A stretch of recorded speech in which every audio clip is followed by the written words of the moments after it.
There's someone asking, Coach, what is your take on loans for investment purposes, assuming the investment is your business and the loan your startup capital for the said business?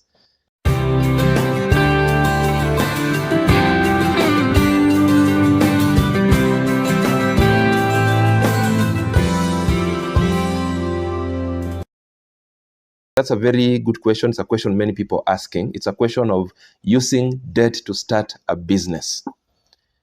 As much as it is practically possible, I like sounding a caution against using debt for starting a business. But I appreciate that for some people, it is the only option they have.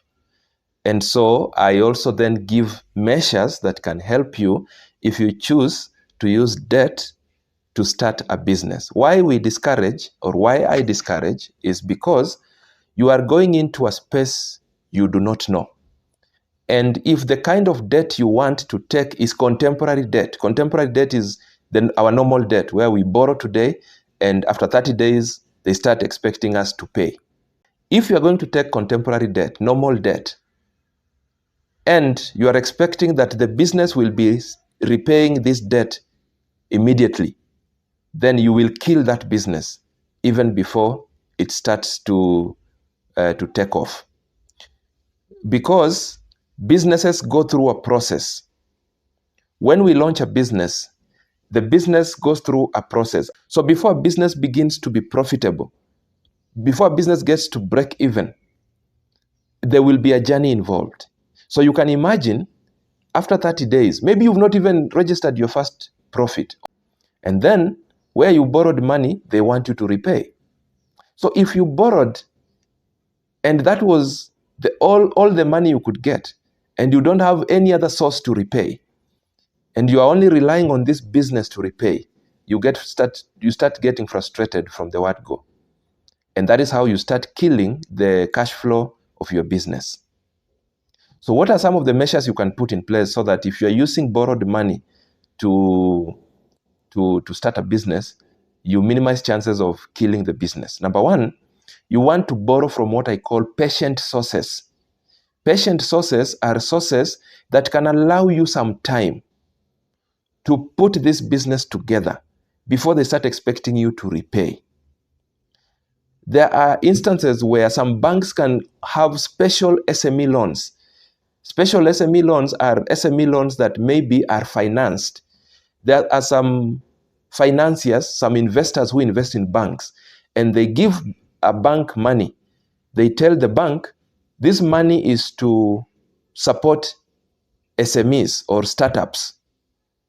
Therefore, we will take care of your risks as you lend this money. We want you to lend this money at a reduced rate.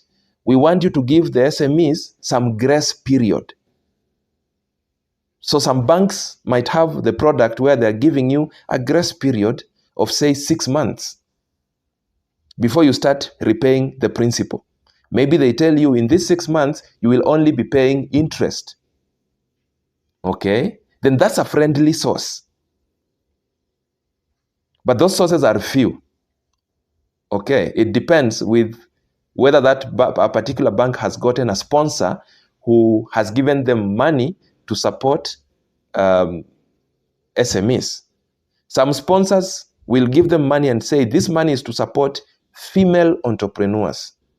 So give them loans under these terms. So if you ever stumble upon a friendly source like that, that would be fine. A friendly source might be a relative who is not keen to charge you interest, who is not keen to start harassing you.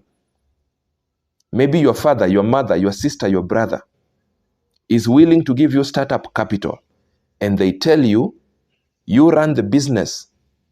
When it has gotten fit, then you can start paying me the money. That's a friendly source. A patient source is also a friendly source. Might also be what we call venture capitalists. These guys who will listen to your idea, you pitch your idea to them, they listen to it. If they like your idea, then they invest in the business. How it works is that they will become part of the business because they also offer mentorship. So they put their money in the business, they become part of the business. just to make sure that you do not misuse the money they've put in the business. Then they will also guide you. Then they help you run the business to a certain level. When the business has gotten of age, then they sign out. You compensate them the way you agreed, and they leave the business to you. Of course, you get to agree from the beginning the modalities of how your arrangement will work. We call them venture capitalists. It's a patient source. It's a friendly source because they are part of the business. So they are not harassing you, to pay them. They are also helping you to run the business to make sure that the business peaks the soonest possible. That is a patient source. Now, if you cannot get a patient source, then make sure that you have another alternative to support the repayment of the debt as you allow the business to get to grow. In other words, as you borrow to start, you know very well that you have other means that can be repaying the debt as you allow the business to start growing. So maybe you are employed. You can borrow using your payslip. So you do your calculations and convince yourself that when I am deducted this money, I am able to run my usual affairs without depending on the business. So you are able to repay the debt from your payslip and allow the business the peace it requires for it to grow. In that case, then you can use debt as a startup capital. I hope that helps, because I know it's a question that lingers in the minds of very many people.